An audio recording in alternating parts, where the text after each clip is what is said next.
كورزاوا والتصدي الرائع من بيساكا والركنيه اولى ركنيات هذه المباراه. تيونزيبي نتابع هذا الهجوم لكورزاوا وبكورسك استراليا 1-1 وايسلندا كرواتيا 2-1 للمنتخب الكرواتي. بيساكا لبرونو فرنانديز مخاطب يراوغ وتبادل واضح يتدخل تيونزيبي تعود للبرتغالي اللي يوسع والخطوره يا عبدو ديالو بديل ماركينيوس كاد ان يلعب بالنار وراه الباريزيه الان على الدفاعات الانجليزيه. نيمار اصابه وهذه كره من نيمار بالتليفون يا حبيبي بالتليفون. والمخالفه ضد الارجنتيني انخيل دي ماريا 32 عام كما قلت لكم مشاهدينا الكرام من جانب باريس سان جيرمان. مشاهدينا الكرام خوان برنات على يسار مبابي كورزاوا في قلب الهجوم المدافع الايسر الفرنسي.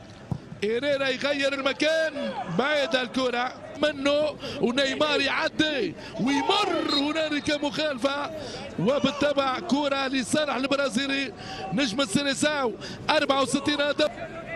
إعادة لتصويب دي ماريا أنخيل دي ماريا يصاب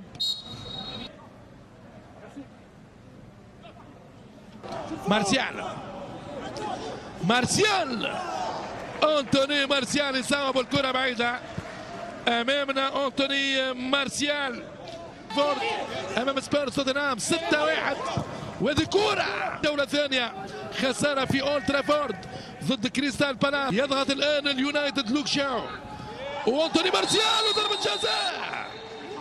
ماذا يقول أنطونيو ماتولاوز؟ هل هو التمويه من أنطوني مارسيال أم ضربة نافاس؟ كذلك حارس الاختصاص يتقدم ويمشي فرنانديز.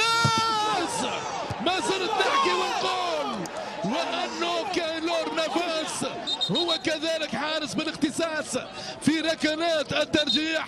استعراض مصوب قراءة المنفذ للحارس برونو فرنانديز بالتركيز الكلي. كايلور نافاس بالابتسامة الكوستاريكية. وهذه الكرة وين ستكون هذه الكرة؟ برونو يتقدم يمشي فرنانديز في نفس المكان مع تغير طفيف بالزمان. فيها جول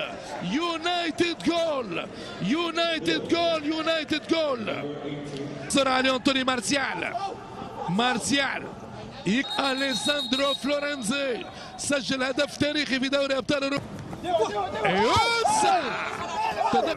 راشفورد والكرة لبرونو فرنانديز السنغالي القادم من ايفرتون الانجليزي وكرة والتسمار يريد المرور وكورزاوا قبورة وين دي ماريا والتصدي الرائع من دخية